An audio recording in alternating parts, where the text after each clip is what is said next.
Good evening, everyone. According to my clock, it is 5:30, so we'll go ahead and get started. We're glad to see so many people participating with us this evening and hope you enjoy our meeting with us. Our first item is the Pledge of Allegiance, so please join us for that.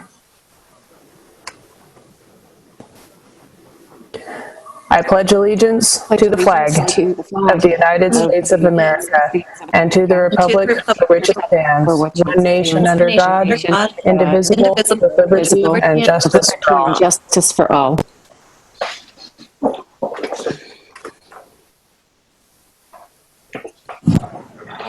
Thank you. Item 1.3 is approval of the agenda. Move to approve. Second. Thank you. We have a motion and a second. Any discussion? All in favor of approval, please say aye. Aye. Aye. Any opposed, nay? Chair votes aye and the agenda is approved. Item 1.4 is input from the public. This is a period devoted to comments by the general public. And I will read the notice that comes due to the current state of emergency declared by the governor because of the COVID-19 virus, and more specifically, Governor's Directive 006.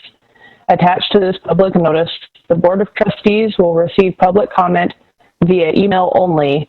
Those wishing to make public comment should email their public comments to the board's clerk at jcooney@ecsdnv.net. All public comments received before and during the meeting will be forwarded to the Board of Trustees for their consideration. All public comments will be included in the public record as minutes in order to comply with the Nevada Revised Statute, Chapter 241, the Open Meeting Law, and on the advice of legal counsel, the board is precluded from deliberating and/or acting on items raised by public comment which are not already on the agenda. And you can read the remainder of that notice. Mr. Cooney, do we have any public comment? Madam Chairman, we do. The first one is from Ashley Warren Brock, and I'll read it. When looking at budget cuts, the needs of students should be first priority. Those positions that are most impactful are teachers and instructors, not administrators. All schools within the district that serve fewer than 600 students should and would function without a vice principal. There also needs to be equitability in what specials, arts, library, and PE students are being provided from a full-time instructor. I really hope with the tough times ahead of us in regards to budget cuts, we look at making cuts that will affect students the least. Thank you. We also have another one. Pull it up on my phone.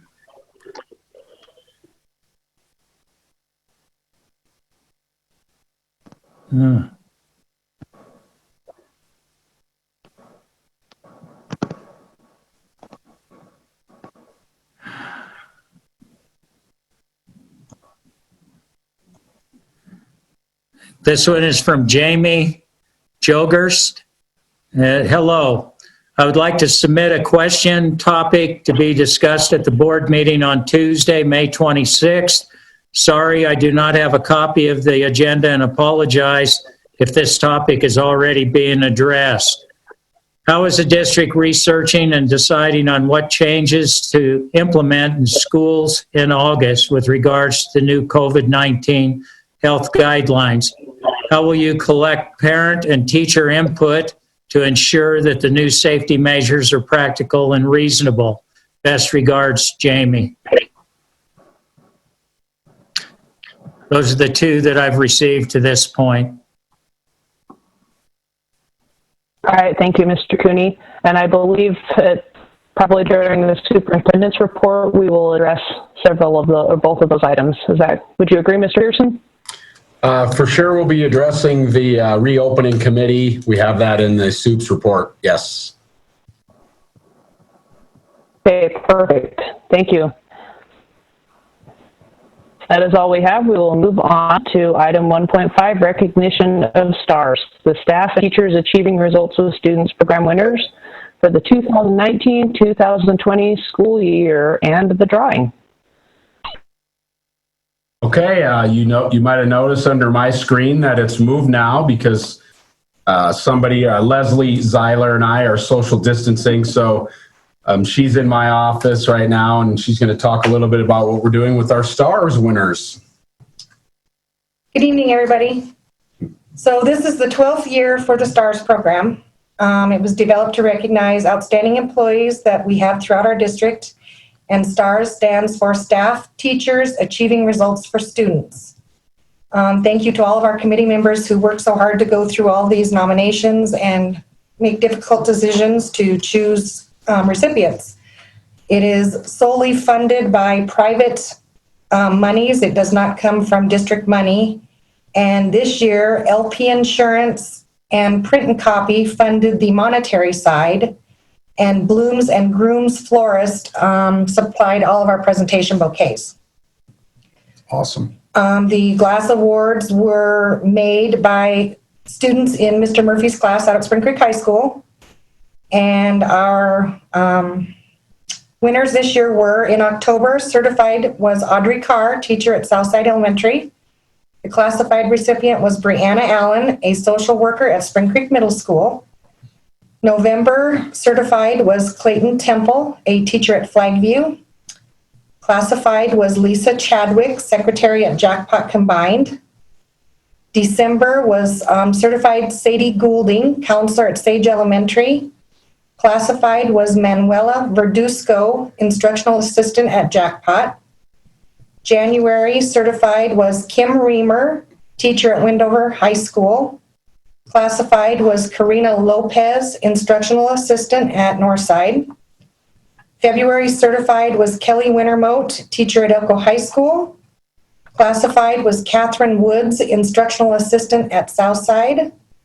March, certified was Amanda McKinnon, teacher at Carlin. And myself, for the classified, admin assistant in central office HR. April was certified Catherine Hamburg, teacher at Mountain View. And classified Nancy Rodriguez Dorado, secretary at Windover High. We will hold a random drawing for 2 $300 Amazon gift cards. One will go to a certified staff and one will go to a classified staff. Mac Robinson has created a random picking program that he's going to share his screen and push go so it can select a recipient for each one of those. We want this to be fair. And I want to thank Leslie for putting this all together, and also congratulations to our winners this evening. It's exciting. Okay, you want certified first, right? Please. Okay. Leslie doesn't want the camera on her anymore. Can you guys see my screen? Yes. Yep. I can. Okay. There we go. And of course, I did this 20 times before it happened. Now,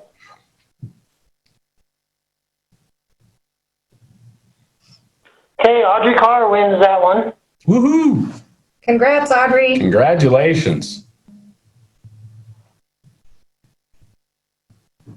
Thank you, thank you.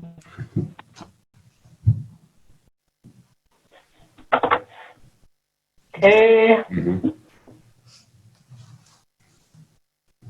And Nancy Rodriguez wins the other one.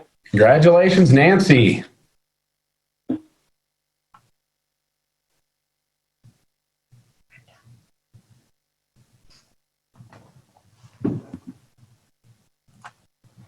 Thanks, All right. Mac. Thanks, Mac. Thanks, Mac. Thank you to all that are with us tonight. Great job. Mr. Pearson, I also just wanted to say, as the chairperson of the STARS committee, that I wanted to really thank all those committee members. They put in a lot of time coming in and helping choose those recipients, and congratulations to all the winners. Congratulations Audrey and Nancy. It's amazing, and you guys just do an amazing job. We're very, very happy to be able to reward you guys. And thank you, Candace, for leading that.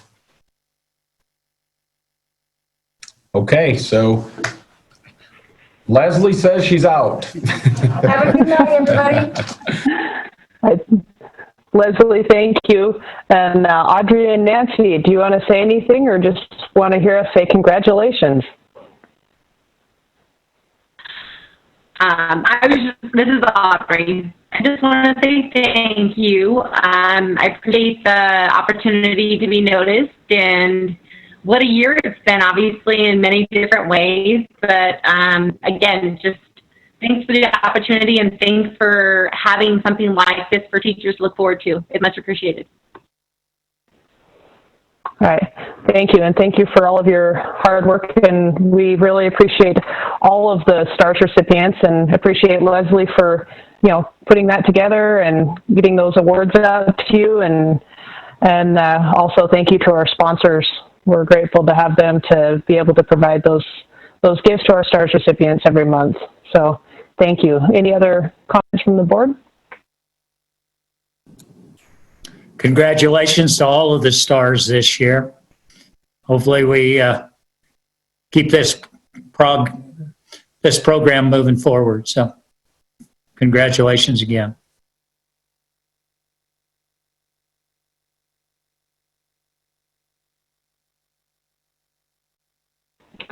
Tammy, you're on mute. I reached out on social media to the community about nominating teachers because we were getting a lot of feedback via Facebook or via email about how happy parents were with how the teachers were handling the distance learning. And so I directed them to the STARS committee. And number one, I want to thank them for taking the time to do that. We don't always get a lot of nominations, so it was incredible to see the community come together and actually start honoring our teachers. And second, I want to thank Candace and the STARS committee for dealing with that because it could not have been easy. There were so many amazing stories that I got to hear regarding teachers reaching out to their kids and making this it's a painful process, but trying to make it as painless as possible. And there's still teachers calling and trying to get a hold of their kids and checking on them. And we have an amazing community, and I wish we could give each and every teacher a STAR award this year for just surviving this.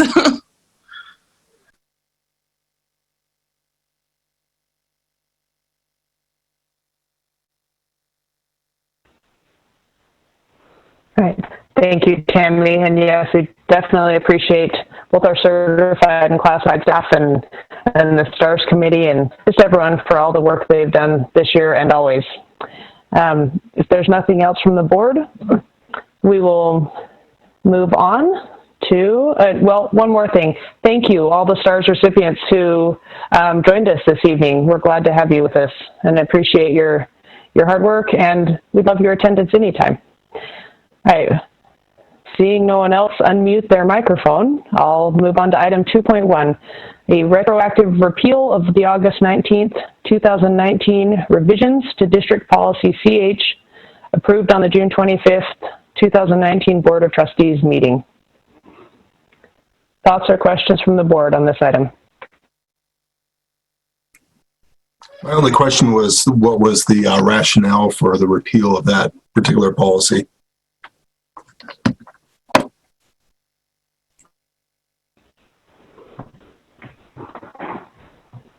Sorry, I think my screen is a little slow tonight. We're just it was brought up to some board members and that this particular change was only going to benefit just a small handful of employees over the course of the next, very few years. And our legal counsel advised that it was probably not appropriate to have a policy that really only benefited one or two employees over the course of a few years. So that was kind of where that came from. Any other questions or thoughts from board members? So then with the repeal of those changes, then the original language stays there, or how is that being handled? Correct. It looks like we would just revert back to the original language of the policy.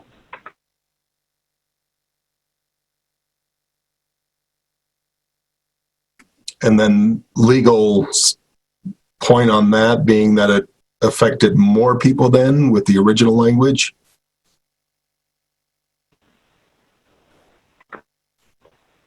Correct. Mr. Cooney, would you like to chime in on this one? Yeah, with this repeal, as we're looking at the policy, there was a cap. The cap was taken away, the maximum number of days to be accumulated. And with this one, it goes through and it sets that they can carry over 5 days, I believe. And there was a cap of 50 that was removed. So I'm not sure if the 50-day cap stays there. As it's stated right there, there's 5 days a year accumulated to be paid upon the end of service. So is it a cost savings then by doing that? By taking the cap off, definitely it's a increased liability for the board. And as we're looking at budgetary cuts, this is one area that definitely we can save some money.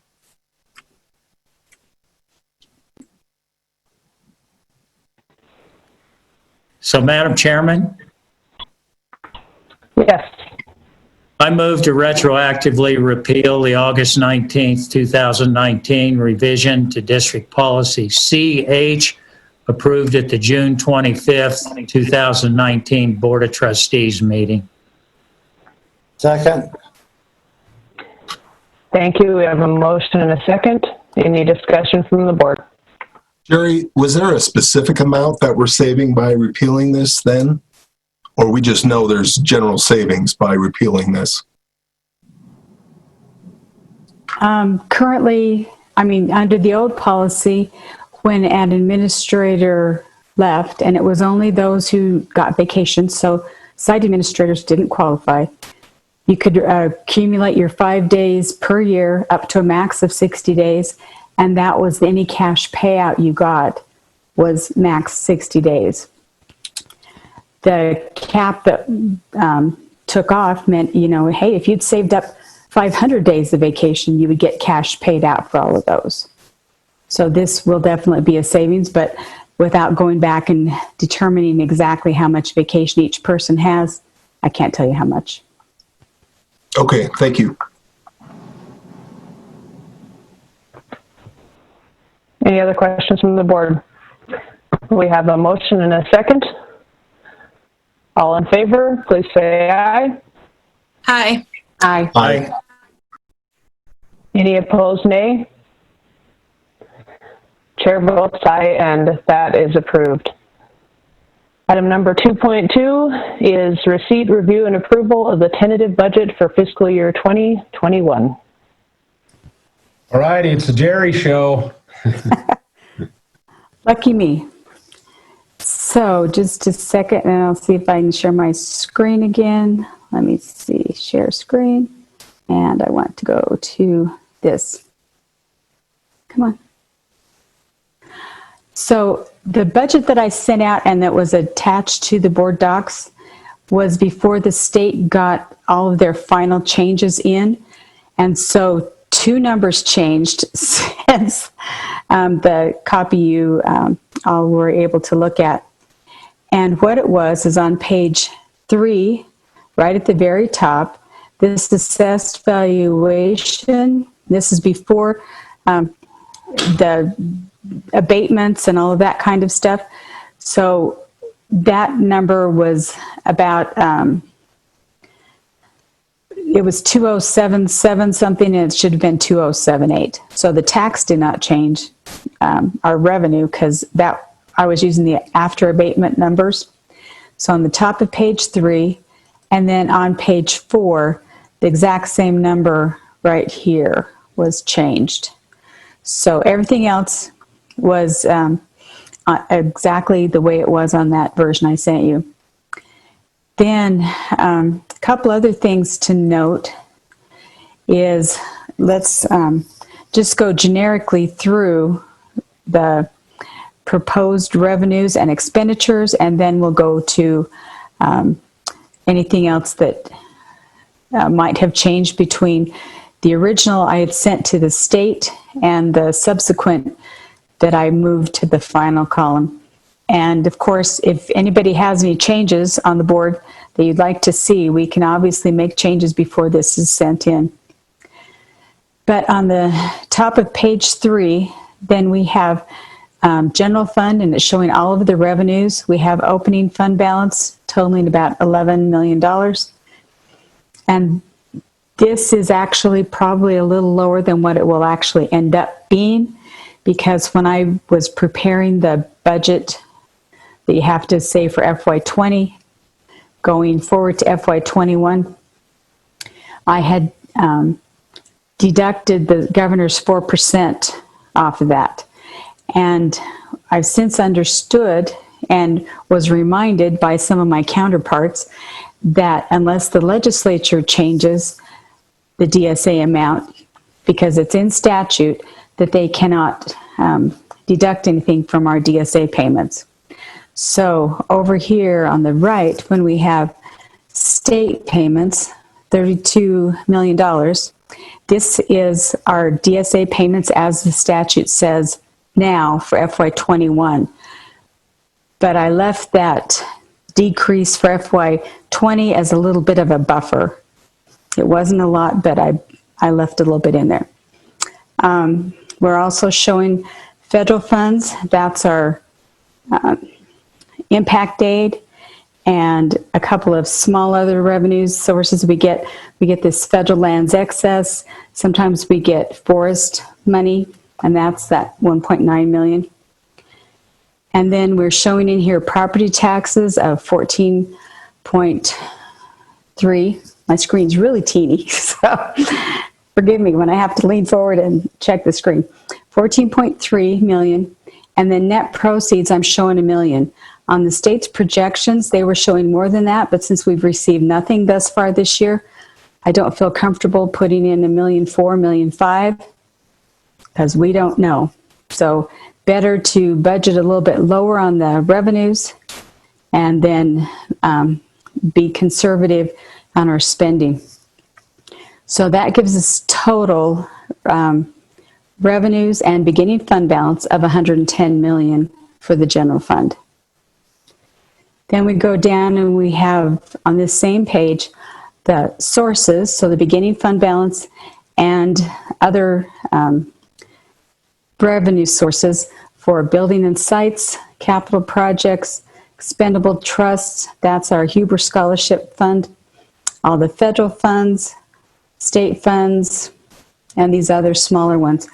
So on the federal and state, this budget just uses the budgeted amounts as they were in March when I pulled these figures, because we don't know for sure how the federal and state revenue is going to line up for next year.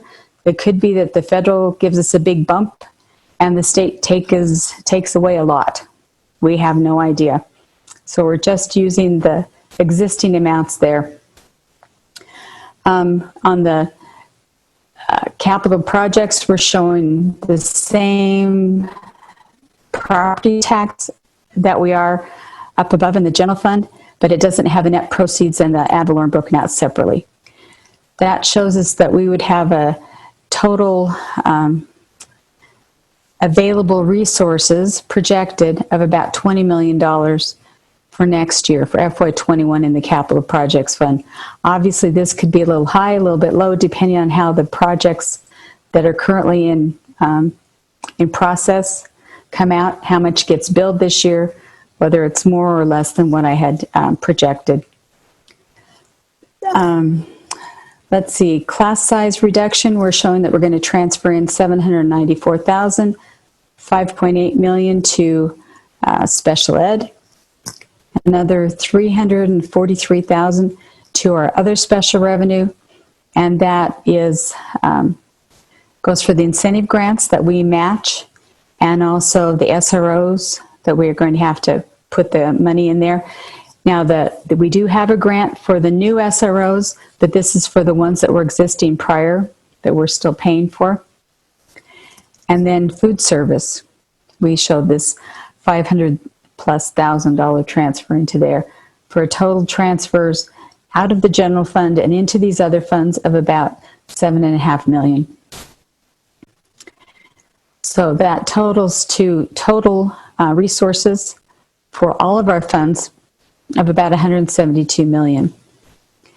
Then if we go down to page 5, this is the same kind of a schedule, but it's showing the condensed expenditures. All it breaks out is the salaries and wages, the benefits, and everything else is lumped together. So we've got general fund, all the expenditures. We've got a contingency built in there, the transfers coming out, and then we're showing that $1 million in net proceeds we would budget as revenue in would be a reserve fund balance at the end, and then another $7.5 million. I do think that our budget ending fund balance, this $8 million, it may come in a little bit higher than that. It may come in a little lower than that. But this is my best guesstimate right now based on the things that are happening throughout the state. And that is quite a drop from last year's budgeted. Our ending fund balance was about $15 million. So going down to 8, almost 9, is a big drop. But that's keeping our programs at the same spending levels they had this year. And I don't know if that's what we want to do. I figured it's better to budget that way. And if we need to make cuts, we can. But we can't necessarily add expenses in there because once this ending fund balance is approved, we can't take it away. It has to stay there through all the other budgeted adjustments throughout the rest of the year. Then the other funds down here, similar things. We have the salaries and benefits and then everything else. So we're showing that the whole capital projects fund is going to be spent. And I don't know that that's true, but that gives us the ability to spend it all should we need to. Most of these funds I have not put a ending fund balance in because of that restriction that once you've hit it, budgeted and ending fund balance, you can no longer use that for appropriations. So Huber Scholarship has a little bit based on historical stuff. I even bumped the expenses up. This has $10,000 in expenses in a Huber fund, and we've never hit 10,000. But that's why I figure it's a conservative thing estimate to budget $34,000 in ending fund balance. And then we do have an ending fund balance budgeted in the self-insurance fund, the workers' comp, and the unemployment comp. Now, I do think our expenses in the unemployment comp fund will obviously be higher than budgeted this year because our sub-teachers could all have gone, and applied for unemployment. Everyone else, if they were working 4 hours or more, we've still been paying. But those who were working less than 4 hours, plus our subs, could have been impacted by this school closure. And so we have not yet got a billing. The way the unemployment payments are made is the state pays out those claim amounts to those who filed for unemployment, and then they send us a bill, and we pay them for those actual claim costs. So it could be that we spend more in unemployment next year, but I think we're still going to be okay. Unless it's a lot harder hit than what I've anticipated. Then I wanted to show you on, this is the general fund revenues. Everything is the same between the tentative approved column, and this is the column that I sent to the Department of Taxation for their review, and the final column with a couple of exceptions.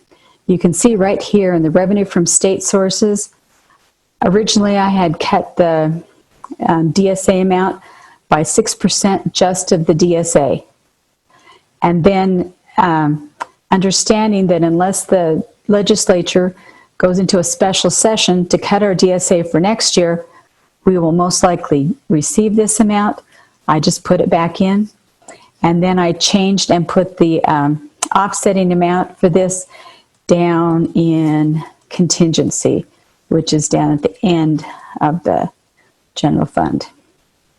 So the contingency was 1 million and it went to 2.4 because that's the exact change that was on the DSA amount that I had anticipated would probably be held back. So all the other pages are just details of those overall figures from those 2 pages with the green on them. I showed you page 3 and page 5. So if you have questions, I'd be glad to answer them. But that's the only change between what the state saw on the Department of Taxation and what the final approved columns say. They're all exactly the same other than that.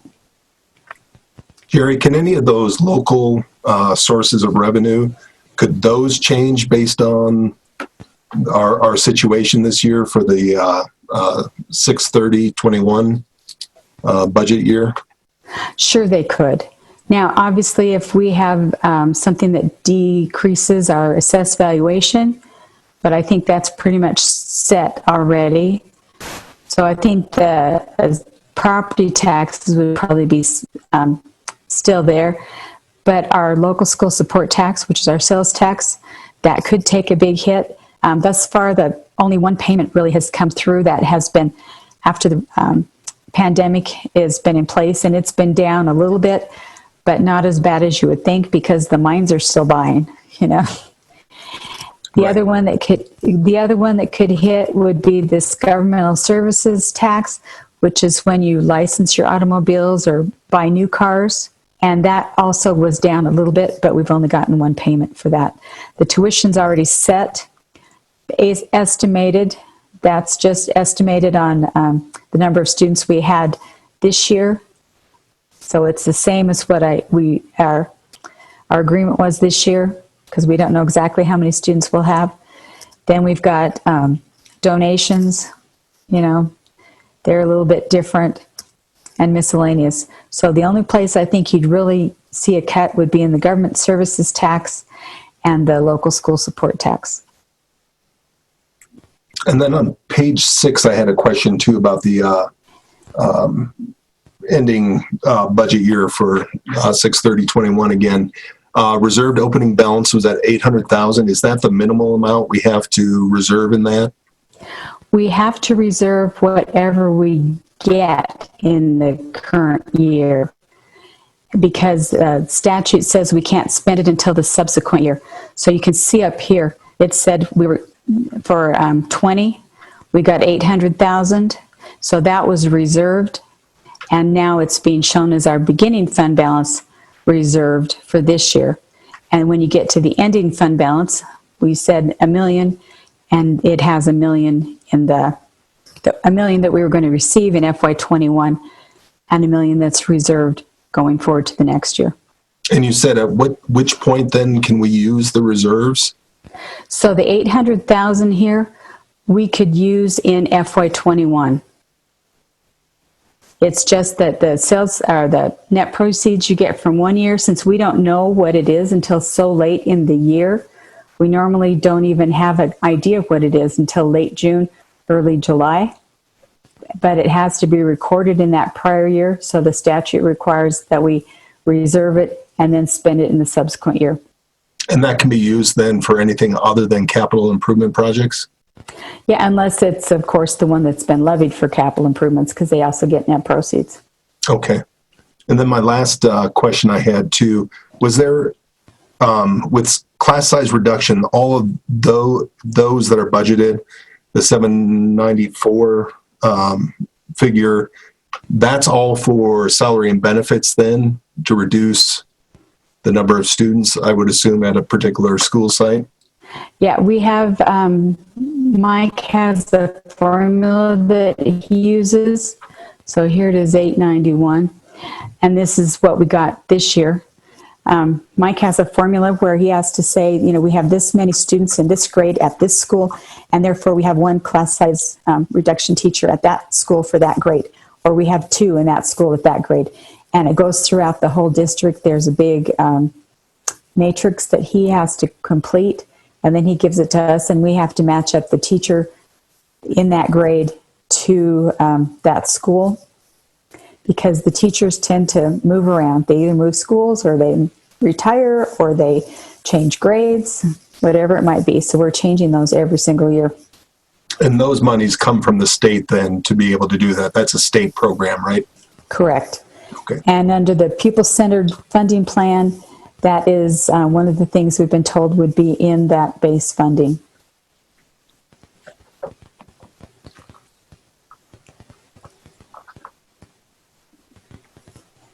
Oh, I had one other question. Sorry. The federal sources that you had, the 1.9 million, will there be Yes. any changes due to anything that might come as a Band-Aid from the federal government?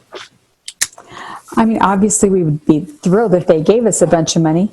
But like the CARES Act, which gave all of us, a stimulus payment, or let's say most of us a stimulus payment, it also provided stimulus type payments to state and local governments, but you had to have a population of 500,000 or more to qualify to apply. So the only people who could qualify in our state were the big counties and the state itself. So we wouldn't get any of that money, but who knows if they'll give us something else. Maybe they'll increase the amount we get for impact aid, which is those, we get that in lieu of being able to tax those properties that are owned by the federal government, where people either work or reside on those properties. Thank you, Jerry. Sure. So, any other questions?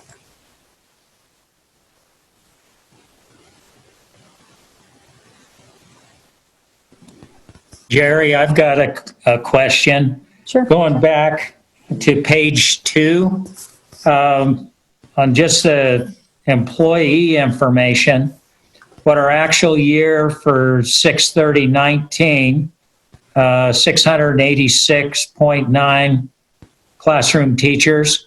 Yes. And what our estimate is looking for 6/30/21, we're actually from right now, it's looking like we're dropping 30 teachers. Am I reading that correctly? You are, but Going this from doesn't. 655 to, But it doesn't affect anything. I mean, the state uses this for projection numbers, and it's my best guesstimate of what was going to happen based on those who'd already given their notice and assuming they would not be replaced. But that's all it is. It's a guesstimate.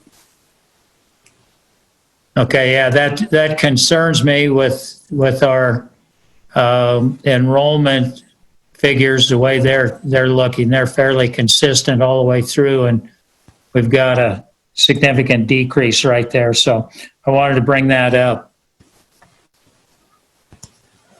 Yep, doesn't affect the budget in any way. And we have budgeted for all the teachers we have now to still be there next year. We just don't know.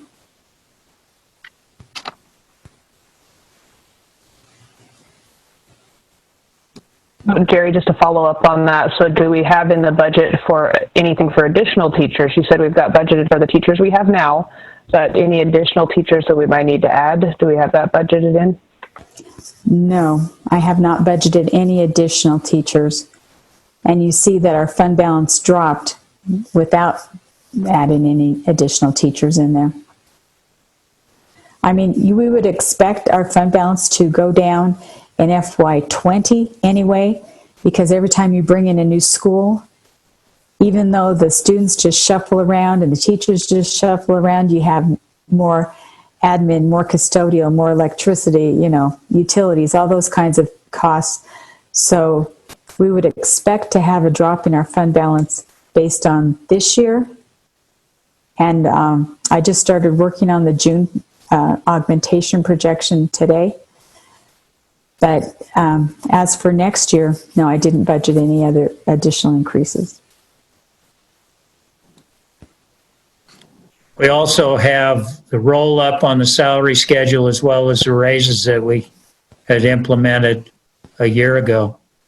So those numbers are going to have an impact right there on your ending fund balance. Yeah, and that's why I thought it was best to put all this into contingency, because I can't say which program those are all going to hit or which function. So if it's in a contingency, then we can move it around appropriately.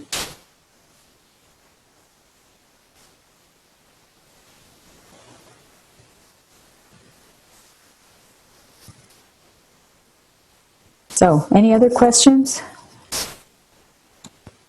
Does this budget or tentative budget have to be submitted to the state by the 1st of June? No, school districts get an extra week, so ours is due to the state by June 8. Okay. And we're also limited by statute as to when we can have our budget hearing on the tentative budget. Used to be that we had a tentative budget hearing in April before we sent the budget off to the state. But this, the statutes were changed, so the tentative budget hearing is between like the 18th or 15th of May and the end of May.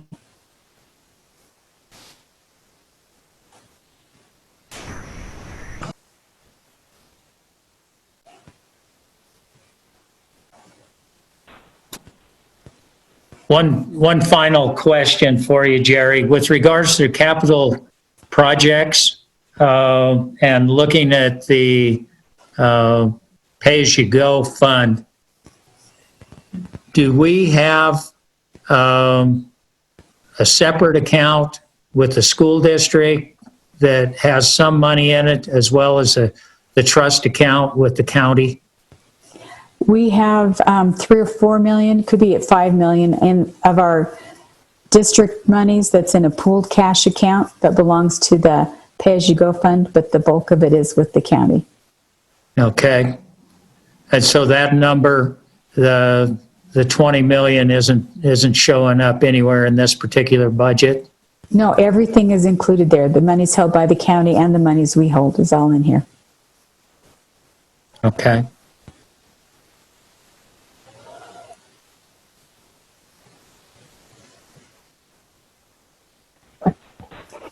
Any other questions from the board?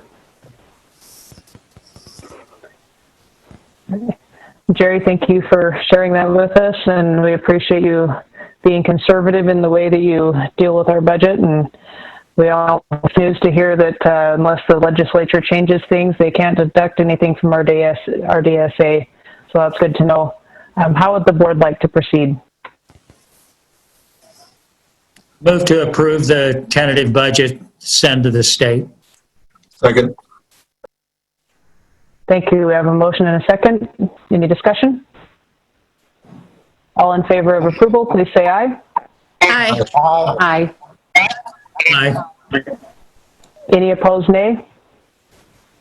Chair votes aye, and that is approved. Again, Jerry, thank you for all your work on that. We appreciate that, and appreciate you keeping us informed on the latest and greatest. Thank you. Item 3.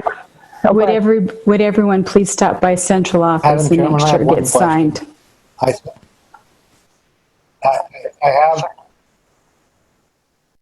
saw the lines. Do each of us have to sign it? Yes, but this is the one where you only have to sign one time. All right, so Keith, I'm not sure if you heard, but Jerry asked that all of the board members please stop by central office and sign that. And Jerry, what's the date you would like us to have it signed by? Well, it has to be signed so I can submit it by June 8. All right, just making sure we don't need to be in there tomorrow. So board members, please make it in there well before June 8th so that we can get that signed. Anything else, Jerry? Nope, I think that's it. Thank you. Okay, thank you. All right, moving on. Item 3.1 is our consent agenda.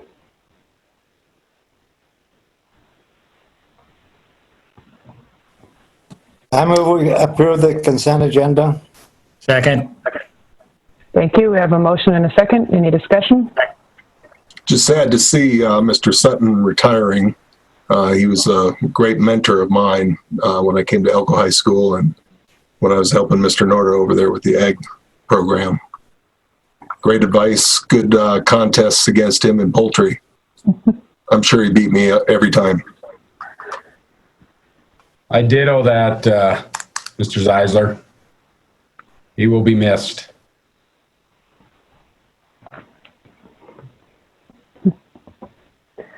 Thank you. Any other questions or comments from the board? All in favor of approving the consent agenda, please say aye. Aye. Aye. Aye. Any opposed, nay? Chair votes aye and our consent agenda is approved. Moving on to item 4.1, a report from our NASB director. Ira, were you able to join us? All right.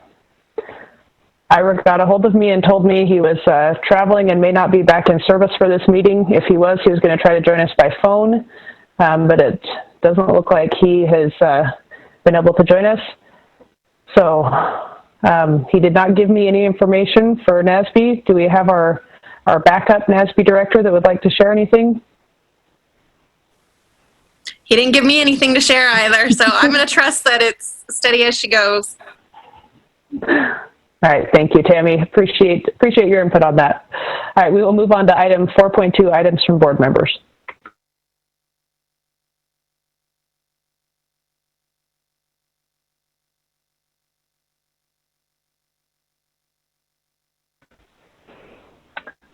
All right, I will just say I've had several people get a hold of me and say, please don't take away our summers. And so I know we will be discussing how we will start school again in the fall. And I just told people I would make sure that word got put into, to the board and to everybody else, because they've said, our kids have not had normal life, and summer, we want them to at least feel like that part of life is normal. So I'll just throw that out there as an item from this board member. Any other items? This parent concurs.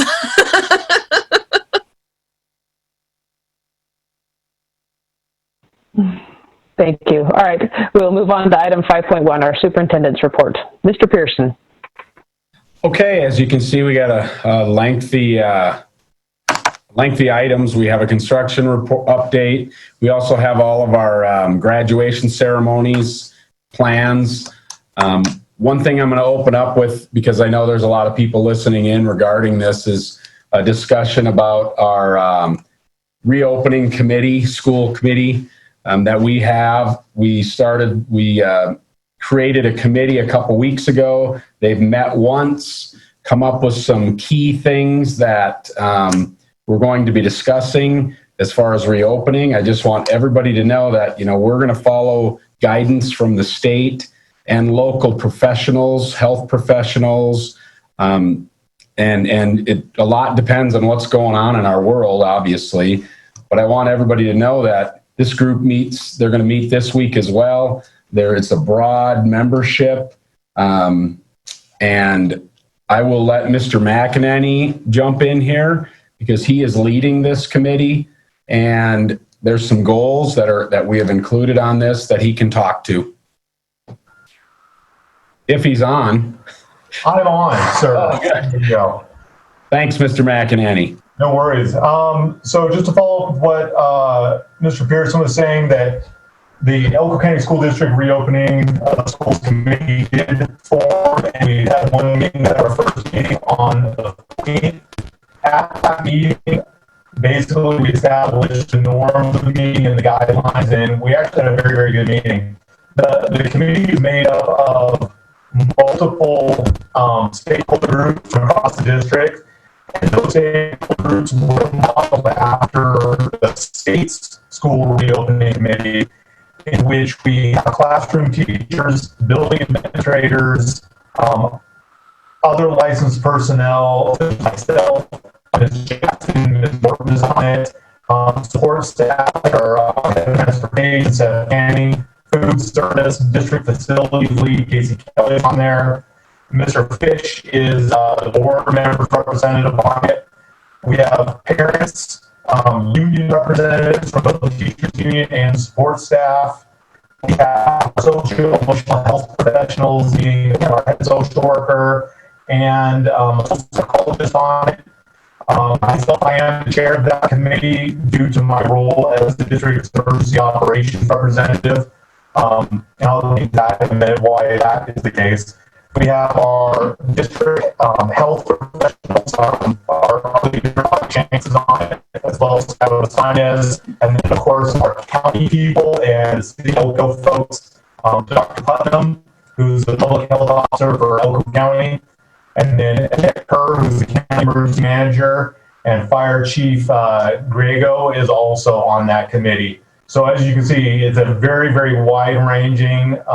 Pretty much every attendance area is accounted for, either through teacher or parent representative. And the teacher representatives, we chose very carefully to ensure that they also had kids. So we're kind of doubling up on the voices there a little bit.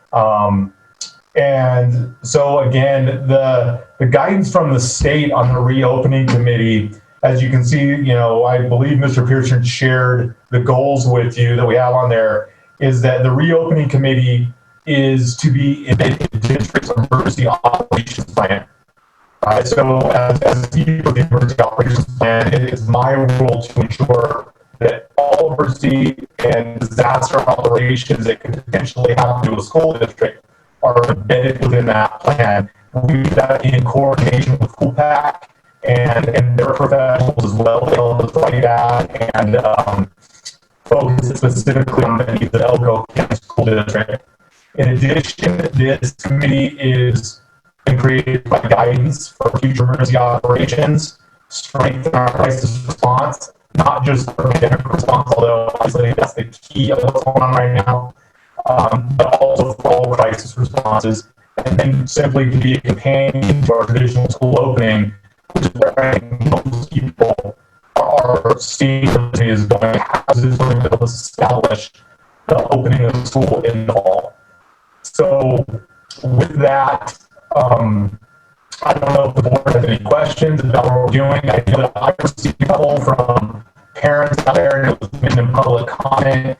What are we going to get from parents? Is there going to be a survey? I have some friends down in Clark County. Clark County put a survey out, and because I have nephews and nieces that attend school in Clark County, I went in as a Clark County personal responsibility. My niece and nephew actually took Clark County survey to see what the questions were, what they were asking.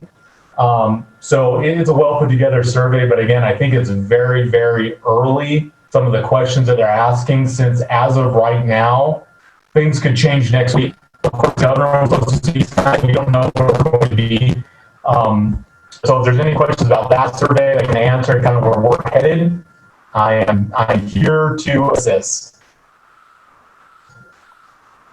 I had a couple of questions for you, Mr. McEnany. Sure. First of all, you mentioned that these are guidelines, right, from the state, like I've seen the CDC guidelines, and then the state would have similar guidelines, right, for reopening. So I guess the point I want to make here is they are guidelines. They're not necessarily hard and fast, that you have to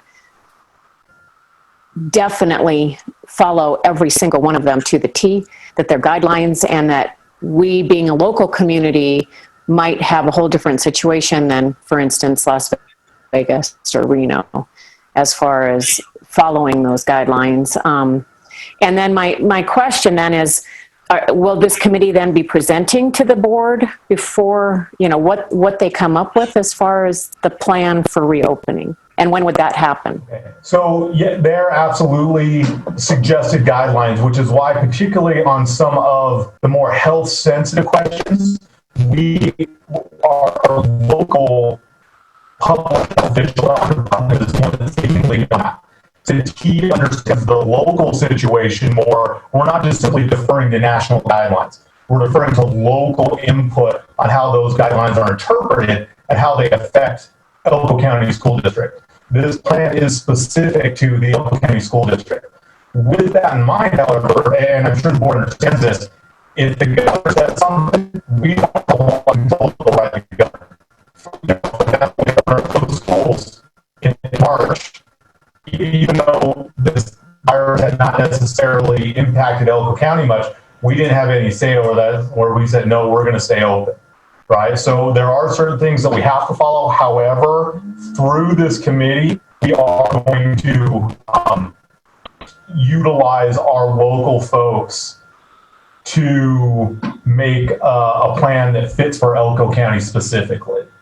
And as far as the second part of that question, yes, eventually we'll present it to the board. I think the thing that we need to understand the most right now, we are very, very early in this process. In fact, we spent 2.5 hours in our first meeting simply just gathering input from the committee members, from the parents, from the teachers, from support staff, from all these people on issues that we will see arising in order to open up schools safely in the fall. The thing that I stressed in this meeting in particular, that first meeting, is we're not here to find solutions today. At that meeting, we were there to find out what the problems that we anticipate are going to be. And that's one of the main issues that we have to focus on, is that as of right now and the rapidly changing dynamics of the situation, we know what the issues are right now. Those may no longer be issues in 2 weeks. So this is an extremely fluid situation. And to say that we're going to have contingency plans in place for every single possibility is, if I told you that's what we were going to do, I'd be lying, because we simply can't do that, because we don't know what situations or issues are going to arise in 2 weeks, and we don't know which issues are going to resolve themselves in 2 weeks or a month.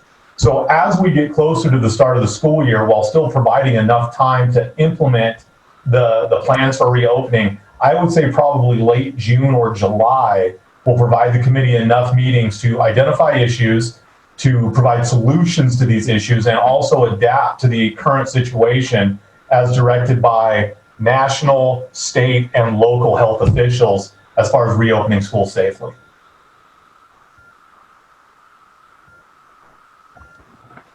Okay, thank you.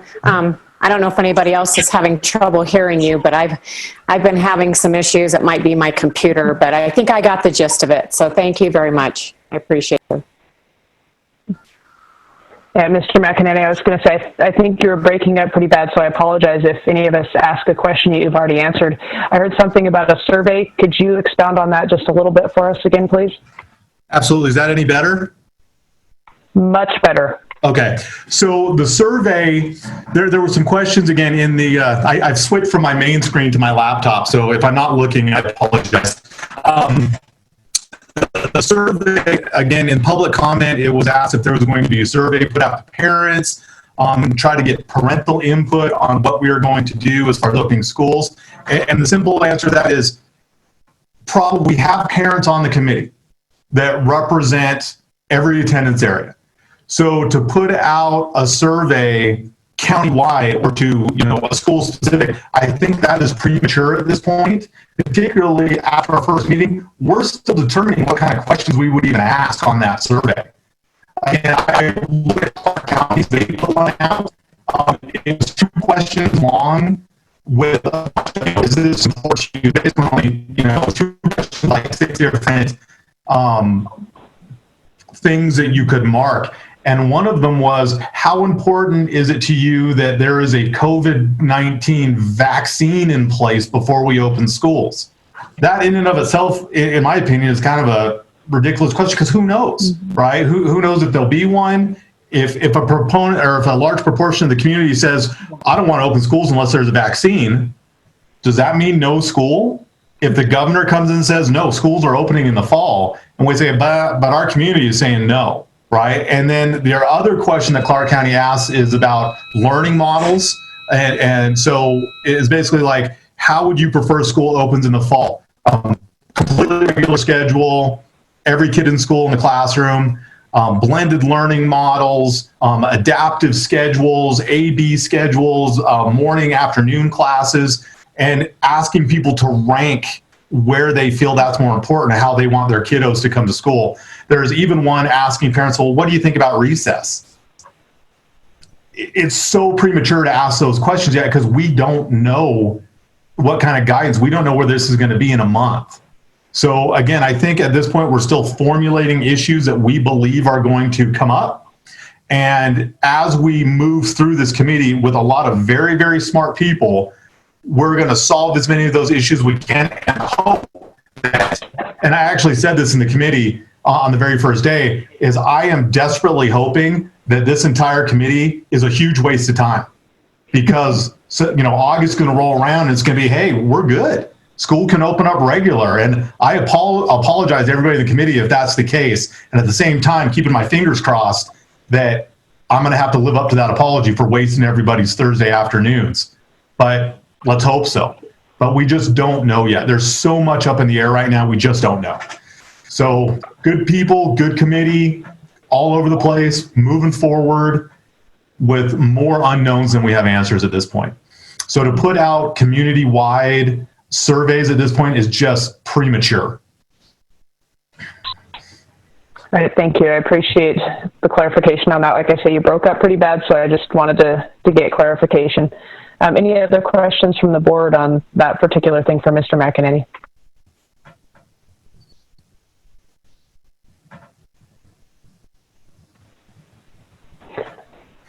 All right.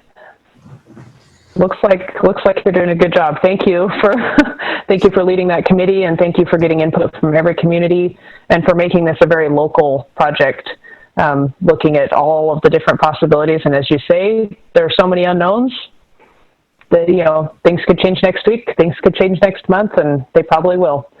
So thank you for leading that. Mr. Pearson, do you have anything else? I just want to add that we will be communicating to the public as much as we can when we get information. So they will be included. We'll send out our phone calls, text messages, emails, all of that as well. We'll utilize radio. I'm assuming we will. I probably won't be here, but I'm assuming we will use radio and those different ways to communicate, our social media pages as well. So we'll do our best to communicate things as we go. The public, our parents can always email if they have concerns, and that committee membership, it's on our board docs. We could do some different things as far as our web page as well to add to community input for this committee.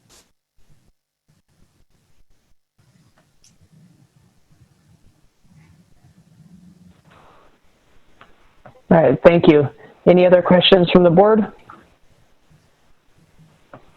on any items from the superintendent's report? All right, Mr. Cooney, I think it would be appropriate to ask if you had any public comment come in on any of those items while we're talking about that. I know we'll have an opportunity for public comment again, but I think it would be appropriate to ask.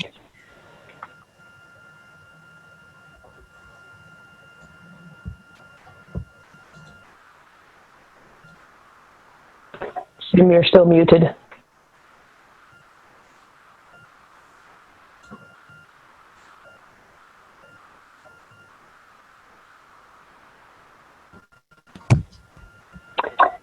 Mr. Cooney, if you responded on any public comment on that item, you were still on mute.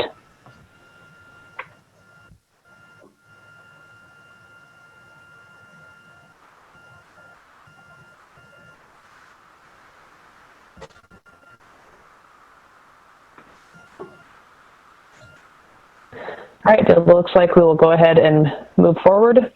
Oh, unless Mr. Cooney has something.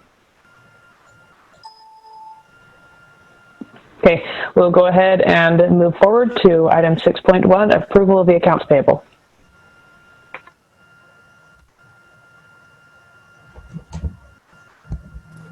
I make a motion to approve the accounts payable. Second. We have a motion and a second. Any discussion, disclosures, abstentions?